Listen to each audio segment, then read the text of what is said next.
하나님 감사합니다. 오늘도 주님 안에서 즐겁고 복된 길을 걸어갈 수 있도록 이 새벽 저희들을 주의 전으로 부르시며 하루의 시작을 아버지 앞에 무릎 꿇는 기도의 시간으로 시작하게 해주시니 감사합니다. 이 새벽 기도 시간을 통하여 주님 더 의지할 수 있도록 주여 도우시고, 특별히 이 기도하는 시간을 통하여 우리에게 말씀해 주시는 주님의 음성을 듣고 더욱더 순종하며 나아가는 우리 모두가 되게 하여 주시옵소서. 특별히 이 새벽 우리의 마음의 문을 활짝 열 수 있는 우리가 되기를 소원합니다. 주의 음성을 듣기 위해 우리 영혼의 길을 열 수 있도록 주여 도우시고, 주님 허락해 주시는 말씀을 우리 마음밭에 담을 수 있도록 옥토로 준비된 마음 허락하여 주시옵소서.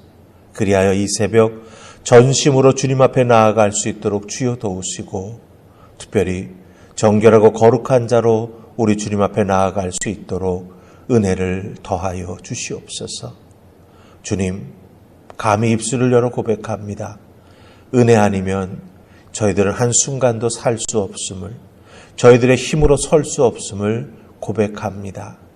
도와주셔서 날마다 은혜 가운데 살아가는 자, 이 광야 같은 세상에서 새벽마다 우리에게 허락해 주시는 하늘의 만나, 그 말씀의 은혜를 머금고 오늘 하루도 힘차고 복된 하루 살아갈 수 있도록 우리와 함께하여 주시옵소서.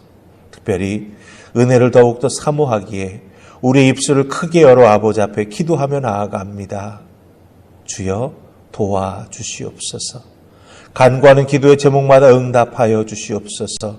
아버지 앞에 부르짖는 영혼 위에 은혜를 더하여 주시고, 하나님, 동서남북 어디를 둘러보아도 다 막힌 것이기에 고개 들어 주님 바라보며 나아갈 때 만나 주시옵시고, 특별히 기름 부어 주셔서 더욱더 열심히 뜨겁게 간절히 기도하며 나아가는 기도의 사람들 다 될 수 있도록 은혜를 더하여 주시옵소서. 특별히 홀로 두지 마시고 우리와 함께 하여 주셔서 이 광야 같은 세상 길 잃어버리지 아니하고 주님 인도해 주시는 그 길 따라 걸어가는 아름다운 주의 백성들 다 될 수 있도록 임마누엘로 함께 하여 주시옵소서. 아버지 앞에 간구하는 기도의 제목마다 우리 주님 긍휼을 베풀어 주시옵시고, 주님 앞에 내미는 손길마다 가득가득 은혜를 채워주시사 오늘도 충만함, 우리 주님이 허락해 주신 은혜, 그 감사함으로 누리며 살아가는 하나님의 자녀들 다 될 수 있도록 축복하여 주시옵소서. 하늘품 화평교회를 기억하여 주시옵소서. 아버지께서 세우시고 아버지께서 키워주시고 아버지께서 인도해 주시는 교회인 줄 믿습니다. 주님의 음성에 순종하는 교회가 되게 하시고, 특별히 이 코로나로 인해서 어렵고 지친 영혼들, 그들에게 희망의 빛을, 그들에게 치유의 빛을, 그들에게 말씀으로 위로를 전할 수 있는 아름다운 주의 교회가 되게 하여 주시옵소서. 어떻게 다가갈까? 어떻게 전할 수 있을까? 사실 방법으로 보자면 참 답답한 부분이 많이 있습니다. 만날 수 없습니다. 전할 수 없습니다. 손 내밀 수 없습니다. 그럼에도 불구하고 하나님께서 기회를 주시고 은혜를 베풀어 주시고 또한 방법도 허락해 주실 줄 믿습니다. 우리들의 삶의 자리에서 생활 선교사가 되어서 나타내고 보호하며 증거하며 살아가는 우리 모두가 될 수 있도록 역사하여 주시옵소서. 주님께서 도우시고 인도해 주시는 이 새벽이 되기를 소원하옵고 예수님 이름으로 기도하옵나이다. 아멘. 오늘 우리가 마태복음 19장 23절로 30절 말씀 읽었지요. 그 말씀의 내용, 부자는 천국에 들어가기 어렵다, 이 내용입니다.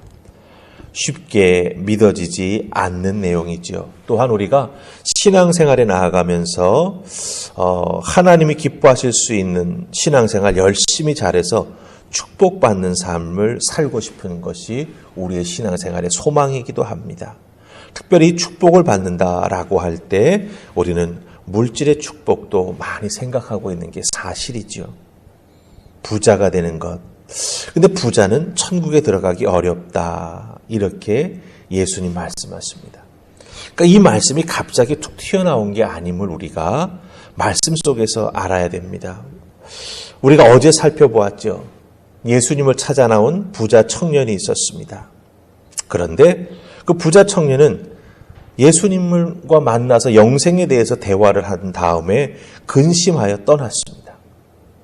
그 근심하여 떠난 다음에 예수님은 제자들에게 재물이 얼마나 우리 인간들에게 강력한 우상이 될 수 있는지 오늘 말씀을 통해서 말씀해 주고 계신 것이죠.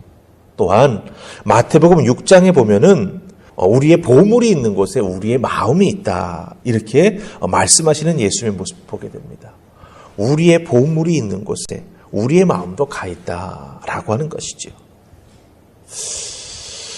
이렇게 예수님께서 가르침 속에서 물질에 대한 이야기를 몇 번 하셨습니다.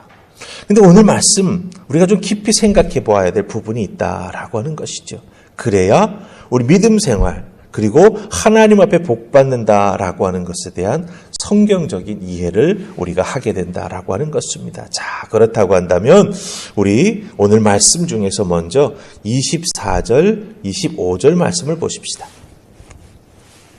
24절, 25절 찾으셨습니까? 우리 같이 읽으십시다. 자, 시작. 다시 너희에게로 말하노니 낙타가 바늘기로 들어가는 것이 부자가 하나님의 나라로에 들어가는 것보다 쉬우니라 하시니 제자들이 듣고 몹시 놀라 이르되 그렇다면 누가 구원을 얻을 수 있으리까? 아멘. 자, 말씀 예수님 하십니다. 낙타가 바늘기로 들어가는 것이 부자가 하나님 나라에 들어가는 것보다 쉽다. 이렇게 말씀하십니다. 비교가 되는 것 같지 않은데 극단적인 비교를 해주시는 거죠. 바늘기, 우리가 바느질 해봐서 알죠. 얼마나 조그마합니까? 그런데 이 낙타라고 하는 것은 중동 지역에서는 가장 큰 짐승입니다. 그 가장 큰 짐승이 가장 작은 바늘기로 들어간다라고 하는 것, 무엇을 의미합니까? 불가능하다라고 하는 거죠. 네. 낙타가 바늘기로 들어가는 것이 부자가 하나님 나라에 들어가는 것보다 쉽다라고 말씀하시는 건 뭡니까? 부자가 하나님 나라에 들어가는 것 불가능하다. 이렇게 말씀하시는 거예요. 그런데 중요한 것은요. 예수님께서 이렇게 말씀하시자 그 말씀을 들은 제자들이 몹시 놀랐다라고 24절 말씀 25절 속에서 연결돼서 나오는 것을 보게 됩니다. 몹시 놀랐다. 왜 놀랐을까요? 이 몹시 놀랐다라고 하는 이 표현은 예상하지 못했던 충격적인 말을 듣고 놀란 상태를 표현해주는 말씀입니다. 예수님이 이런 말씀하실 줄은 전혀 생각하지 못했는데 그 예수님의 말씀을 듣고 제자들이 충격에 빠지면서 놀란 상태에 있다라고 하는 것입니다. 바로 이 몹시 놀랐다라고 하는 표현이 우리에게 말씀해 주는 건 무엇입니까? 제자들을 포함해서 그 당시 예수님 당시의 유대인들의 생각 속에는 부자와 하나님 나라에 대한 뭔가가 있었다라고 하는 거죠. 그들이 갖고 있는 일반적인 그 부자와 하나님 나라의 관계 속에서 예수님 가르쳐 주심이 너무나 많이 달랐다라고 하는 거예요. 예수님 당시의 유대인들은 구약의 사람입니다. 유대인들은요, 물질이 풍성한 자가 하나님으로부터 복받은 자라고 생각했고 그 복은 하나님을 잘 믿었기 때문이라고 생각했습니다. 그러니까 이걸 연결해 보면은요, 하나님을 잘 믿으면 복받는 부자가 된다. 그걸 뒤집어 얘기하면 부자는 하나님께 복받은 사람이다. 이런 생각을 가지고 유대인들은 살아가고 있었습니다. 그런데 예수님은 그게 아니라고 말씀하시는 거죠. 낙타가 바늘기로 들어가는 것은 불가능한 것처럼 부자가 하나님 나라에 들어가는 것 불가능하다 말씀하고 있습니다. 우리가 어제 새벽에 살펴보았죠. 부자 청년 예수님 찾아와 영생에 대한 고민을 털어놓았습니다. 근데 떠날 때 결국 어떻게 떠났죠? 근심하며 떠나갔습니다. 무엇 때문에? 재물이 많이 있었는데 그것을 팔아서 다 가난한 자들에게 나누어 주어라라고 하는 말을 듣자마자 이 부자 청년은 그걸 넘어서지 못했습니다. 왜 그럴까요? 말씀드렸죠. 부자는 하나님께 복받은 자고 그 부자는 하나님을 잘 믿어서 축복받은 자이기 때문이다라고 하는 거예요. 그러니까 이미 하나님 나라에 들어가 있다라고 생각하는 것이 부자입니다. 그런데 예수님의 메시지는 거꾸로죠. 내가 열심히, 내가 성실히, 내가 노력하면 부를 축적할 수 있습니다. 그것처럼 구원은 하나님 나라에 들어가는 것인데 그것을 내가 좋은 일 한다고, 선한 일 한다고 얻어지는 것이 아니라고 하는 걸 다시 한번 말씀해 주시는 거예요. 당시 통념대로 보자면 예수님을 찾아왔던 부자 청년은 하나님께 복받은 사람입니다. 유대인의 사회적 기준으로 본다면 예수님을 찾아왔던 부자 청년도 괜찮은 사람이에요. 하지만 영생을 얻지 못했습니다.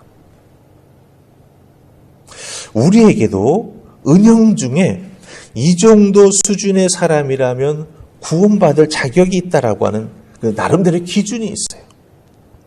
교회에 좀 다니고 사회적 수준도 높고 학식도 있고 돈도 많고 이 정도 수준의 사람이라면 당연히 구원받을 자격이 있다. 이렇게 생각합니다. 하지만 우리가 생각하는 그 조건이 무엇이든지 간에 하나님의 은혜 아니면 구원은 불가능합니다. 예수님을 믿고 따르는 과정 중에 분명 우리들은요, 자기 자신이 포기할 수밖에 없는 것들에 직면하게 됩니다. 바로 그것이 오늘 말씀, 그리고 어제 살펴보았던 말씀에는 물질로 나오는 거죠. 하지만 신앙생활에 나아가다 보면 우리는 내가 내려놓아야 되고 내가 포기할 수밖에 없는 그 무엇인가를 맞닥뜨리게 된다고 하는 거예요. 그것을 내려놓지 못하고 그것을 포기하지 못한다면 글쎄요, 어떤 신앙생활을 우리가 궁극적으로 하게 될까요?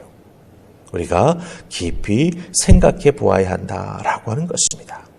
29절 말씀 보시기 바랍니다. 29절 한번 같이 읽을까요? 자, 시작. 또 내 이름을 위하여 집이나 형제나 자매나 부모나 자식이나 전토를 벌인 자마다 여러 배를 받고 또 영생을 상속하리라. 아멘. 세상에서의 포기, 세상의 것을 내려놓음은 하나님 나라에서 모든 것을 얻게 되는 중요한 통로가 된다라고 하는 것을 다시 한번 말씀해 주고 계시다라고 하는 것입니다. 그리고 확실한 것은 이 포기하고 내려놓는 것이 쉽지 않지만 그것을 실천해 나아가게 될 때 우리는 분명 믿음의 사람이요, 또한 하나님께서 허락해 주는 은혜를 덧입고 이 땅에서 복받는 인생이 된다라고 하는 것을 말씀해 주고 계시다라고 하는 것입니다. 그래서 영생을 상속하게 되고 또한 이 땅에서 여러 배 받고 살아가는 하나님의 사람이 된다. 29절 말씀해 주시고 계십니다. 그러니까 포기하고 내려놓게 될 때 하나님께서 은혜를 통해서 구원도 베풀어 주시고 또한 믿음 가지고 열심히 살아가게 될 때 이 사회적 통념에서의 부자가 아니라 정말 하나님께서 허락해 주시는 세상이 줄 수 없는 기쁨과 부요함 속에서 살아가는 하나님의 자녀들이 될 수 있다라고 하는 것을 꼭 기억하시고 내가 내려놓고 내가 포기해야 될 것 무엇인가 한번 잘 살펴보시면서 믿음으로 준비하며 살아가는 여러분들 다 되시기를 주님의 이름으로 축복합니다. 아멘. 우리 기도하십시다.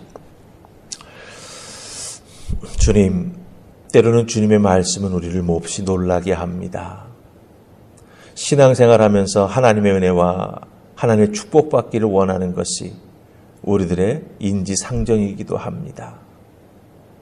물질로 인해서 어렵고 힘들 때 아버지 앞에 매달리며 기도하기도 합니다. 그러나 중요한 것은 그것이 우리들의 영생보다 앞서지 못함을 기억하게 하옵소서. 날마다 하나님 허락해 주시는 하늘의 은혜를 머금고 살아가는 것이 제일 중요한 것이고 믿음 생활 열심히 하며 하나님 앞에 충성하며 봉사하며 나아갈 때 하나님 허락해 주시는 영생을 상속하는 것과 또한 내가 내려놓고 내가 포기한 것보다 더 좋은 것을 주시는 하나님의 은혜와 축복을 받아 누리는 믿음의 사람들 다 될 수 있도록 도와주시옵소서. 내 미련이 아닌 하나님의 마음과 하나님의 뜻을 헤아려 믿음으로 살아가는 우리가 될 수 있도록 도우시고, 그렇게 순종하며 나아갈 때 그 순종하는 하나님의 자녀들에게 후히 주시고 꾸짖지 아니하시는 하나님의 은혜와 축복이 넘칠 줄 믿습니다. 더욱더 믿음으로 간절히 하나님 앞에 순종하며 나아가는 우리 모두가 되기를 소원하옵고 예수님 이름으로 기도하옵나이다. 아멘.